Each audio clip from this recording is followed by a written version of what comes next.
Hello, Reese from the Point Music Podcast, music thingy. Another episode for you. Really enjoyed this one. I've been waiting a little while to do this one and a lot of stuff around, but we got there. And my special guests for this week are Jacinta and Jesse, aka JC and the Tree. They have a new album out called Between Land and Sea. Really enjoyed the album. And this podcast was nice and laid back and talked a lot of fun stuff, including bees. You'll see. Ladies and gentlemen, and people of all sorts, JC and the Tree. And we're rolling.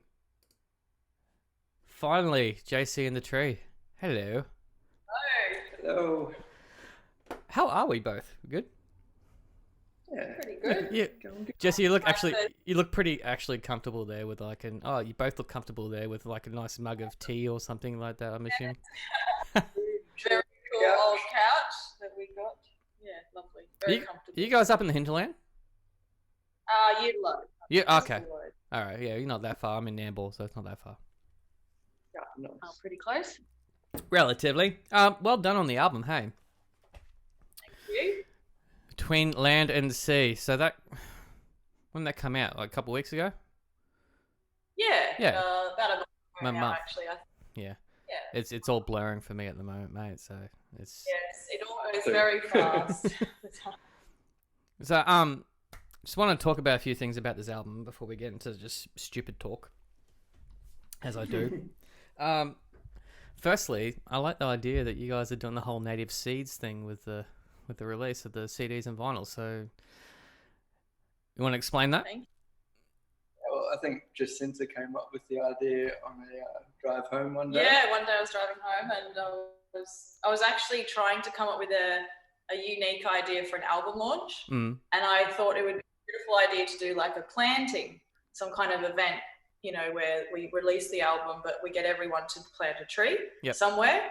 And that started getting really difficult in my head. Like then you'd be weather dependent and you'd have to get all the plants. You'd have to find somewhere where you can plant them that's okay legally. And I thought, that just sounds like a nightmare. Then I thought, I could just skip all that and give everyone a seed, and then they can plant it wherever they want, whenever they want, and they can look after, or they can just put them out in the bush, because that's also really helpful. So we provided they're in the right spot. Yeah, in the right spot.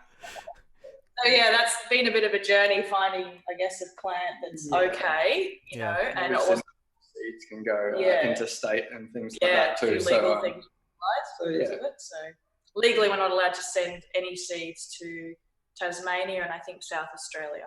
And the particular seed we chose for the first batch is also not allowed in WA. So at the moment, it's for local gigs and for anyone, locally ordering. We're still sort of developing though, the ability to get seeds with other. Well, couldn't you integrate something like Adopt a Tree or something like that, in a sense, for those that you couldn't? Yeah. I mean, it's just throwing that idea out there, but if you can't send like a Well, I guess I didn't even touch on the reason behind it. Obviously, is environmentally, it's obviously great to plant a tree, but also the plant that we chose has berries, which are edible for humans, but also really good for native wildlife in the sense that lizards and birds really, really love these berries because we farm pretty much anything edible now. Yep. So the native wildlife doesn't have many options when it comes to the berries. They're just out there in the bush. Right. So this is a great plant for them. And also, obviously, it flowers, so it's great for any bees and butterflies or any kind of insects as well. So really good for, a native wildlife. So also great to reconnect with nature and start gardening again, because I found that really, really great over the last couple of years to garden. Well, particularly, I think a lot of people have been doing that in the last 6 months. Yeah, of course. Yeah, there was a lot of panic seed buying around the time we That's true, yeah. It's actually quite hard to get seeds at that time. It was very bizarre. We did choose to do it before that, but then when we went to do it, it was like, there's a lot of places that are sold out of seeds. So what was the actual, can you explain what the actual plant was that you chose to use? Oh yeah, it's called the midgeonberry. Yeah, so that's the first one. We're going to go through a few different native seeds, I think, and gradually upgrade them as we go and stuff like that. With what's available, of course. Yeah, we've currently just ordered some Billy buttons and which is a we've got some Miller seeds as well, Miller vine, that we're just organising now. So there'll be a bit of a variety. Yeah. I think try and get it so people can pick and choose what suits their lifestyle better and stuff like that. Oh, I dig the idea. Like, it's just something completely innovative, and I don't know of anyone else. Well, I can't think off the top of my head of anyone else doing it before. I kind of like the idea of it. It's also kind of like a carbon-free footprint kind of offset kind of thing. Yeah. And the companies we actually chose to print our CDs and vinyls with are both really eco-friendly companies. So the CDs are all made with recycled egg cartons and on recycled cardboard as much as possible. And the vinyls company was like really, really good with how they get to work. They've got all this carbon, free footprint, and they donate a percentage of their sales to, and we actually get to choose. We've still got to choose that, but to a sort of charity. So yeah, they're really, really great to have supported, I think, as well in all of this. Yeah. Oh, very cool. We had a bit of a chuckle before we pressed record because I did the same thing a lot of people have done and actually assumed Jesse was JC and Jacinta was the tree. But it's the other way around. We'll try to, so do you want to explain that? Because, I'm not the only one, apparently. Just illuminating myself a bit more. So growing up, just in general, Jacinta's nickname has always been JC. And my last name is actually Tree. So it's very self-explanatory then. Yeah, the tree comes from that. Yeah. Yeah. You're not the first person to do that. Yeah, I don't know why. Can I ask why you thought that? Actually, I'm curious. Well, I don't know. I actually don't know. And it's not like a typical sort of like what do you call it? Patriarchy thing where I just thought the man was going to come first. I think is it because JC is normally a guy's nickname? Yeah, I would think that. So my nickname JC, I was called it by a couple of people growing up, but it actually really stuck and started when I was overseas traveling in Europe. When I was 19, I was in a band, and there were all the other musicians were mostly session musicians. So we had like a French guy, a Hungarian, Scottish, and they all just couldn't cope with saying my name, Jacinta. So they were like, "What's your nickname?" And that was the kind of only nickname I'd had. So I said JC, and it just stuck. And so everywhere I traveled around Europe, and everyone I got to know just called me JC, even though it's a Spanish name. But over in Spain, anyway, this is a bit boring, but over in Spain, it's like your great grandma's name, Jacinta, it's like your Beatrice or Gertrude. So it's really uncool. So everyone there's like, "Oh, don't tell them your real name, JC, stay with that." So, yeah. Harsh. Even though it's Spanish. I love it when a Spanish say that they go, but anyway, there you go. Was it kind of like a real plain name? Is that what you're basically saying over there? That's what they just choose. Yeah. That's kind of like offensive in a way too. It's like, I know. I had one girl say, "Don't tell anybody that's your name. It's very uncool." Oh, I like my name. Whatever. Man, me as a kid, I was the only Reese I knew for at least 15, 16 years. I never met another Reese. Really? Yeah. Spelt the same way?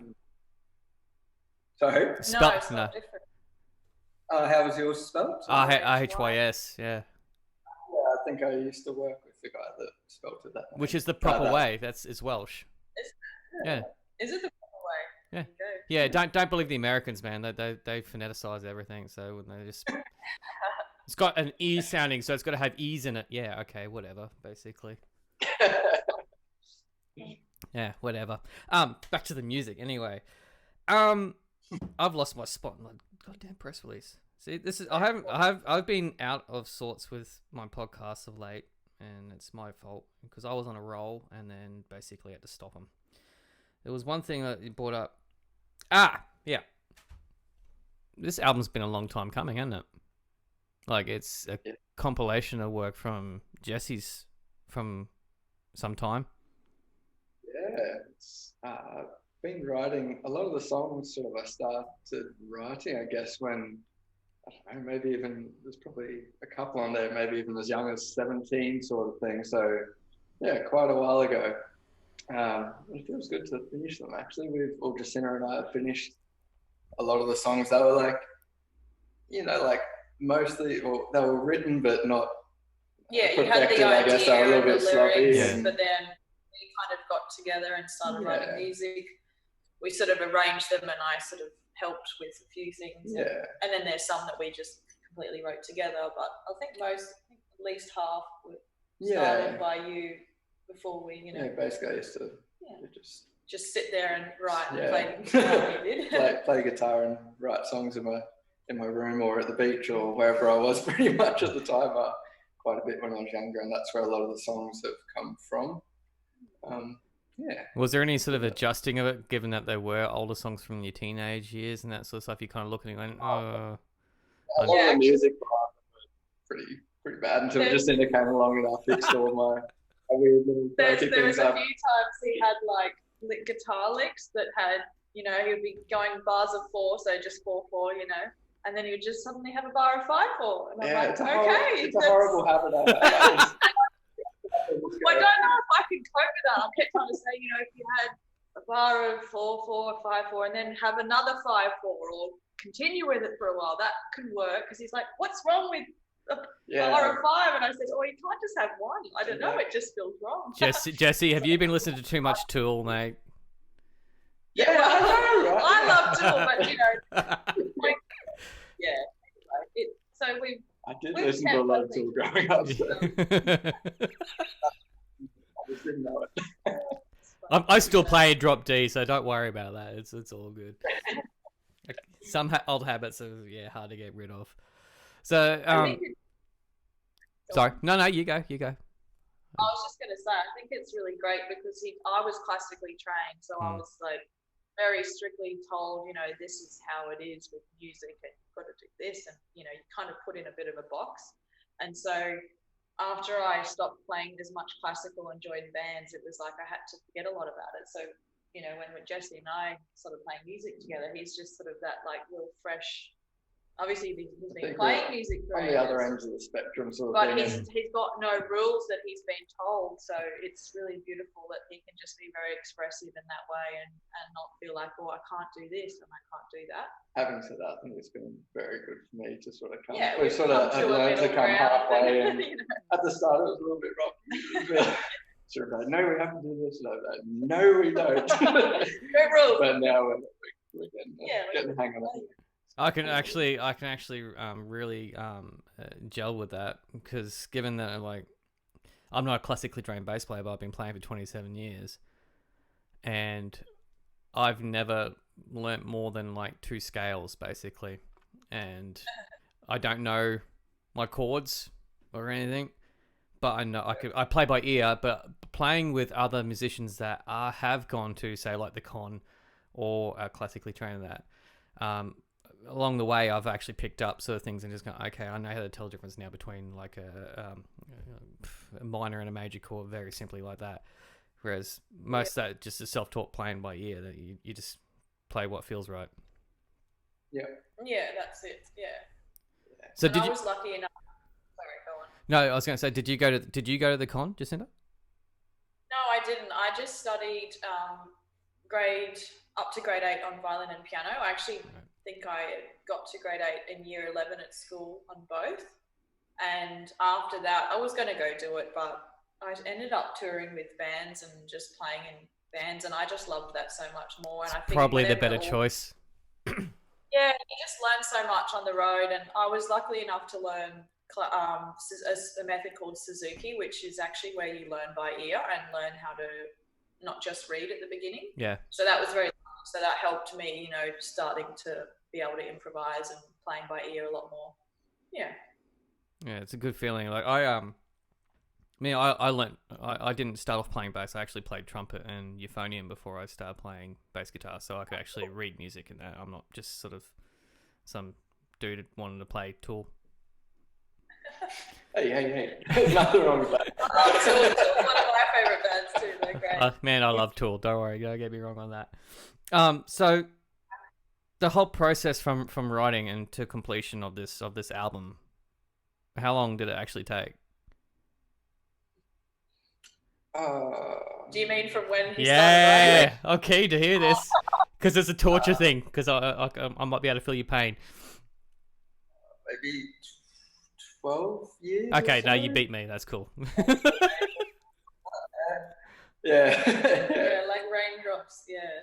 Yeah, Raindrops is an old one. That was when I remember that night. Yeah. So we actually knew each other as teenagers and used to hang out on the coast here. Oh, right. And then I went off and did other stuff, and he stayed around. I think we stayed here, went to Brisbane for a while, but I came back to Sunshine Coast in 2017, and we sort of reconnected as friends and ended up falling in love, and then ended up playing music together. But it's funny because all those years as friends as teenagers. So one of the songs that he wrote was from back then, as teenagers, doing all the naughty things.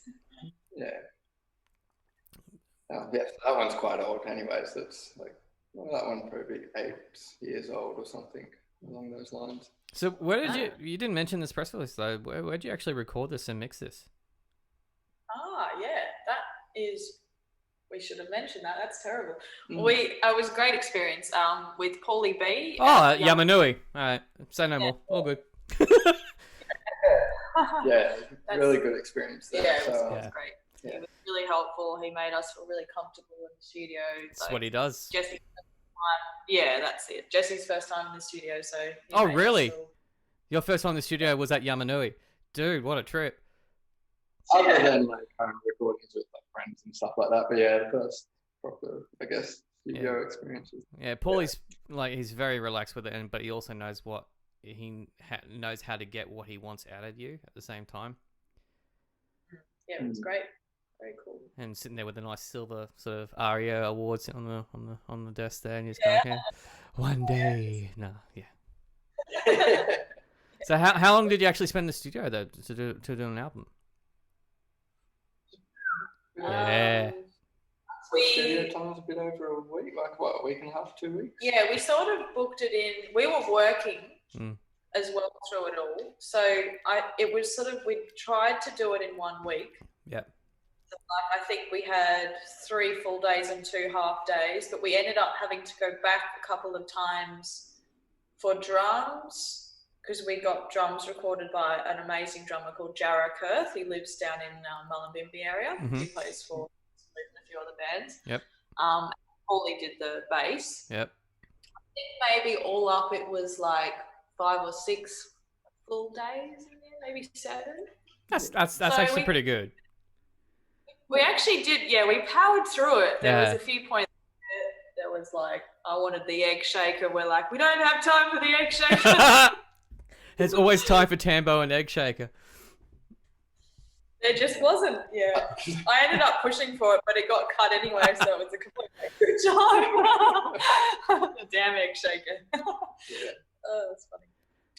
Yeah, I love that. Plus, it's a nice studio when in Kell Mountain there. You get to sit back, and if you're taking some time out, you just go sit outside and just stare at the banana palms or the trees, and it's very...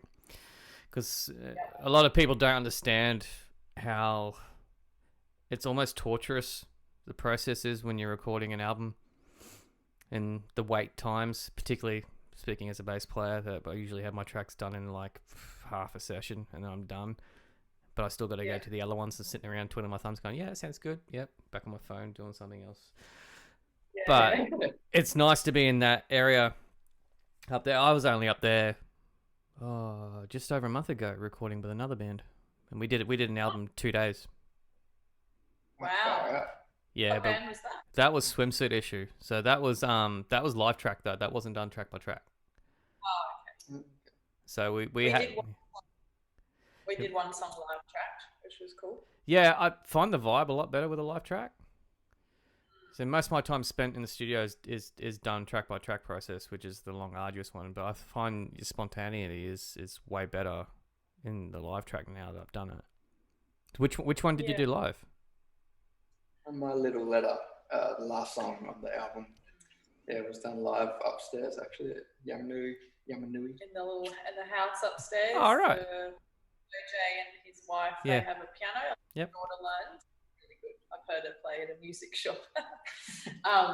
So we used their piano, and they ran all the leads up over the veranda into the room through the laundry. Very, very cool. Well, the acoustics would have been pretty wicked up there too for it. Yeah, it's great. I was on a train of thought there, and I just completely lost it. Sorry. That's all right. I was right with it for a second there, and I knew exactly what I was going to ask you, and then it just left me. Oh my god. So how's this? How's this thing going? You've already done a launch for this, haven't you? Yeah, that was at our friend's place actually. At the Coolum there, by a big lake, under a fig tree that I actually, growing up, spent a lot of time there. Hanging out and even playing guitar and stuff like that. So it was quite nice to go back there to finally release the album and get the songs out there. Yeah. And do some. Sorry, what was that? No, continue. I was just saying we set it all up ourselves as well under the big marquee. So it was quite a big job. Very big job. Yeah. So because we actually approached a few places to like venues. It was around when COVID was getting a bit worrying for venues as well still. So we had one place in mind and they kind of tentatively said yes, and then they said no, and then I approached a few other places and they were just like, we don't want to deal with anyone and all the rules. So I was like, screw it, we're doing it ourselves, we're going to do it, because it's a family-friendly place. As well, we're doing the, getting the COVID safe rules. Yeah, we had to do it all properly. The plan, together. Yeah.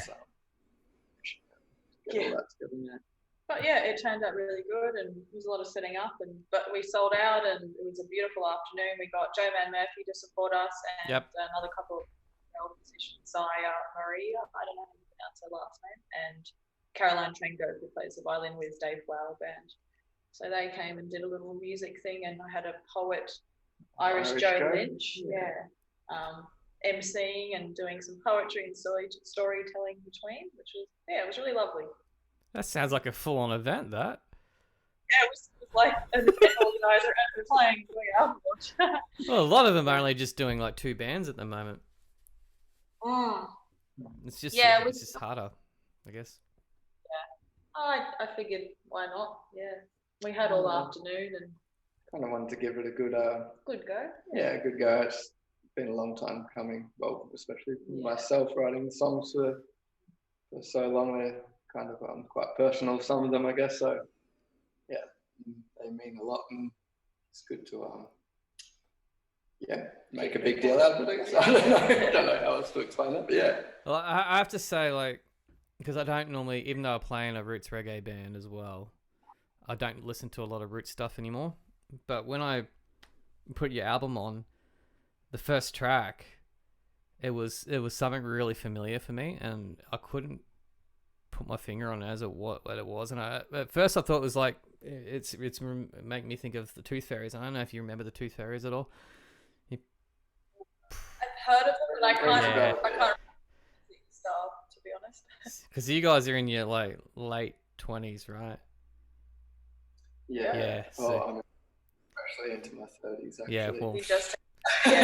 We don't need to go there. So, dude, I'm 41. All right, so I'm way ahead of you guys. So the Tooth Fairies were around when I was probably 20 to 25. So you probably just missed them, but great freaking band. They're one of the original sort of rootsy bands on the coast that were actually doing amazing things. Awesome. What I can do is, like, once we finish here, I'll basically send you through a link and go have a check it out because it was very cool. Yeah, but it wasn't just the Tooth Fairies, and I hate bringing this up because I know there's a lot of controversy around this artist, but I used to be a fan of Narco. Oh yeah. But one of my favorite. Despite the I've seen a little bit of what. Dude, we could go down a rabbit hole with this, but we won't. Budding Tree is one of my favorite songs of his.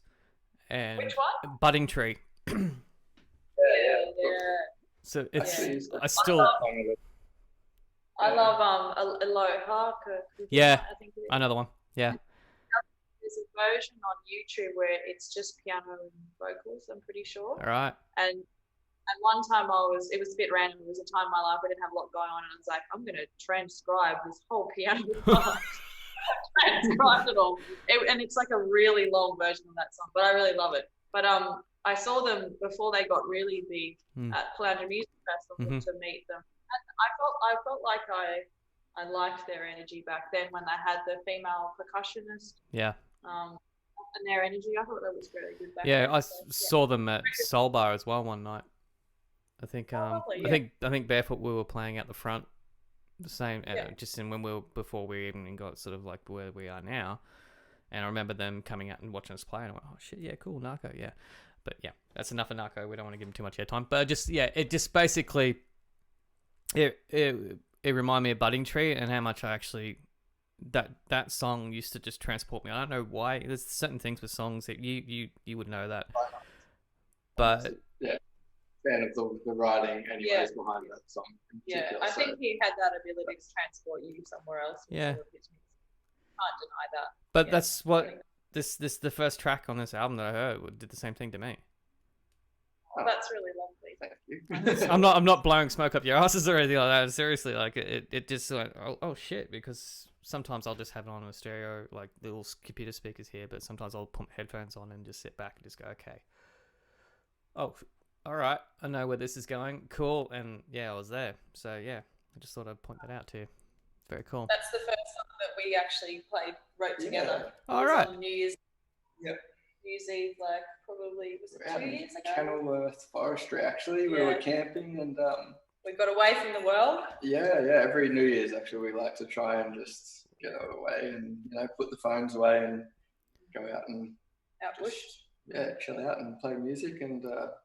Yeah, that was the first time that one we I said, playing I'm going to together, try and play some violin on one of your songs, Jesse. Let's try that. And it was like, oh, this is nice. This is going to sound weird. Is there a particular reason why New Year's Day you do that? New Year's Eve, New Year's Day? Well, for me, it's kind of been a bit of an old habit, just to, I don't know, start a fresh new year, I guess. I'm not really sure. It just sort of happened once, and it's a very hectic time of year. So to escape and get away, I think is just nice. It can just, I don't know. We're both like a reset button, just reset and kick into the new year. We kind of crave the space and not necessarily the busyness and going out and all that. So we're both more into nature and going out and spending time and peaceful time when we can. Time to reflect on it. Yeah. The reason I asked is that New Year's Day is a certain thing for me as well. But my wife and I got together at Woodford on New Year's Day, so New Year's Day is our kind of thing. Yeah, I just thought I'd ask. Yeah, that's good. Ours is Christmas night actually. Weirdly enough, so it's all around that time. It's a time when everything does feel like it's all piling up and becoming too much, and then all of a sudden, certain things happen. That's cool. Yeah, got to that one. There was another question I was going to ask you, and I put it down my notes. Like I said, totally not with it tonight. That's all right. We can just keep chatting until you're ready. I'm actually really enjoying this because, like I said, I've had a really heavy sort of last 2 weeks, so to sit back with you guys and just be chilling out. So we were a little bit nervous, but it's nice to just feel very comfortable and chat. You shouldn't be nervous with me. I'm not the kind of like journo that sort of pries too deep. Oh, the bumblebee thing. That's what I want to ask about. Saving bumblebees, one at a time. Sorry. So that's the title of the press release, is that right? Yeah. Are you literally saving bumblebees one at a time? So the idea is to, when you plant your tree, back to the plants. They have the flowers. The title was written by so the press release is mostly written by Jesse's. The press release. Yeah, right. Oliver's continue. By Jesse's brother's partner. She's kind of a journalist. She works for Channel 9 or 10, I can't remember, down in Sydney. And she was really lovely and wrote that press release for us. She saw a video we put up on Instagram. There was a really weird day. We had our dog actually jumped off it was such a weird day. I'm going to tell you the story. Yeah, go for it. So random. Yeah. We have a beautiful old Queenslander veranda going out into the bush, but the drop off. It's about 6 meters. 6 high. meters, yeah. Okay. So we've gone out for breakfast this one day, quickly left our dog here. We always used to leave her on the veranda. Like she would have a kind of, we felt like that's the safest spot. It's all like enclosed sort of thing. Yeah. Sorry, just thought that go on. Anyway, so we just went to breakfast. We come back and she's out in the garden, like around the car area. We're going, oh my God, how did she get out? Like, there was no way she could have got through the house. There's like 2 locked doors between. And we look on the veranda. We're like, the only way she could have jumped off is she's literally jumped over the railing, which is like a glass panel and then like a wooden thing. We see dog hairs on the other side. So she's miraculously okay. She's got dirt on there, and we're just going, what the hell do we call a vet? An 11-year-old Labrador too, so she's an not old like a girl.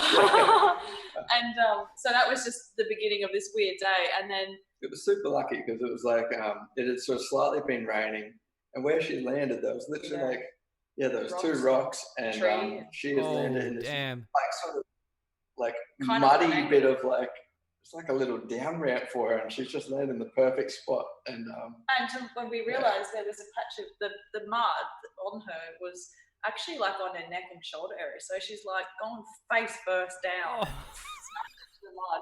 Anyway, she's okay. And then the whole bumblebee thing was.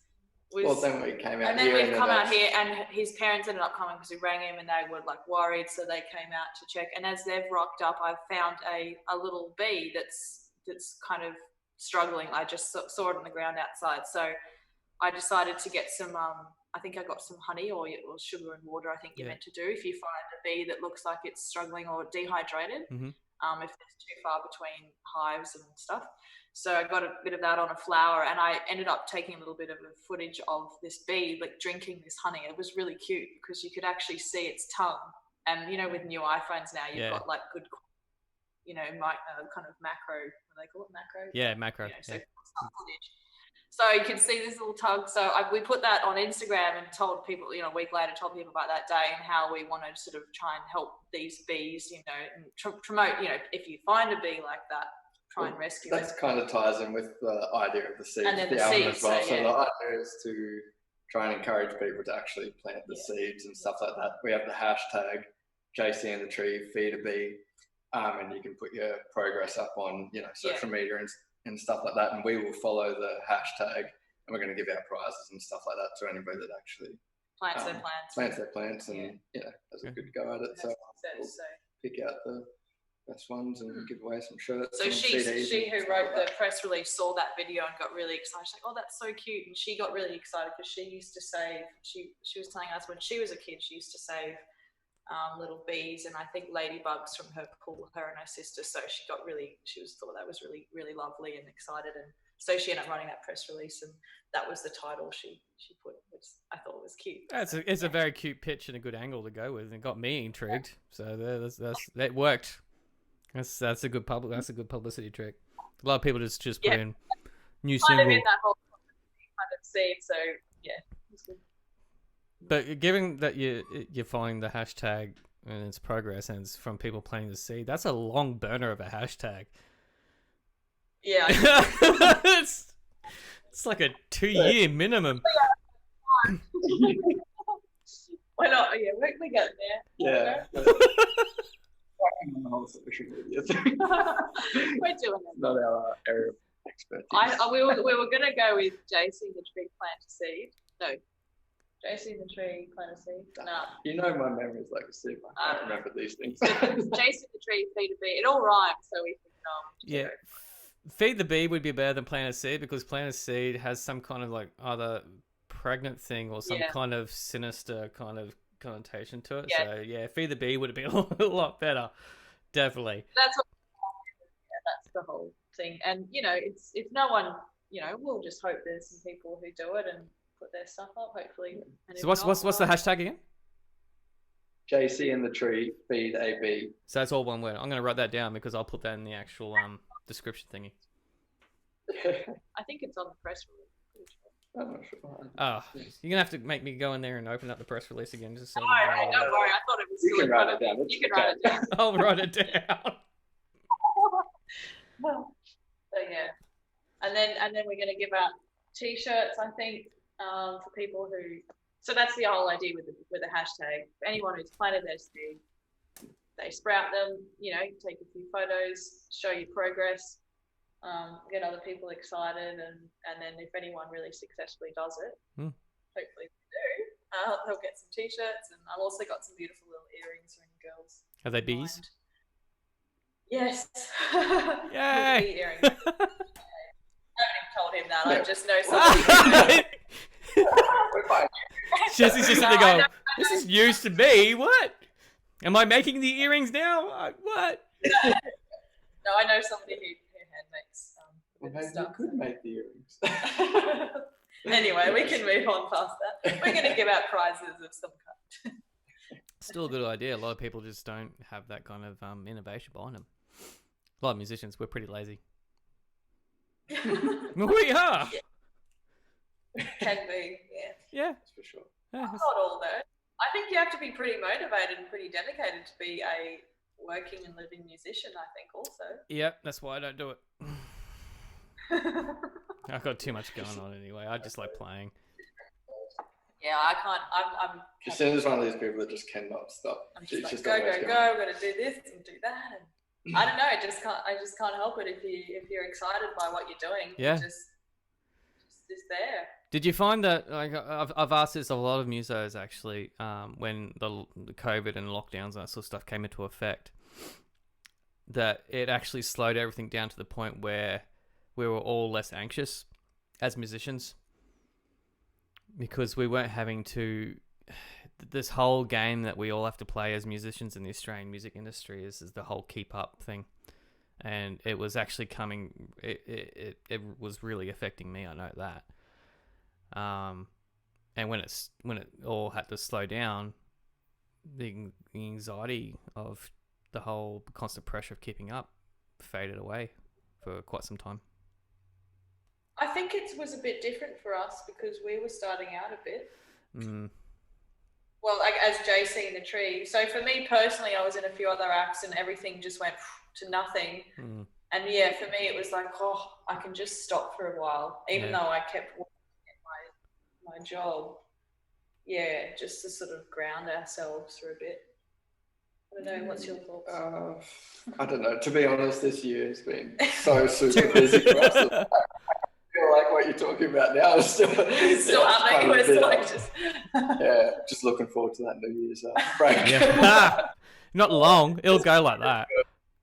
Yeah, that's right. We were actually recording in the studio when it all hit, so that was for us our focus. So gigs, even though gigs sort of stopped, we were still in the studio. We were still talking, doing designs for the album, that to the printers. Well, as much as we could be, anyways, with the lockdown stuff. It was. I guess for us, it was like, gigs technically stopped, but because we were in the midst of the album, we just kept at that, and that was quite a, it's a big job. So that took up our time. So sadly, we weren't on the. Well, it feels like right now it's all going back to normal for me. It feels like it's just back into pressure. I can agree with that.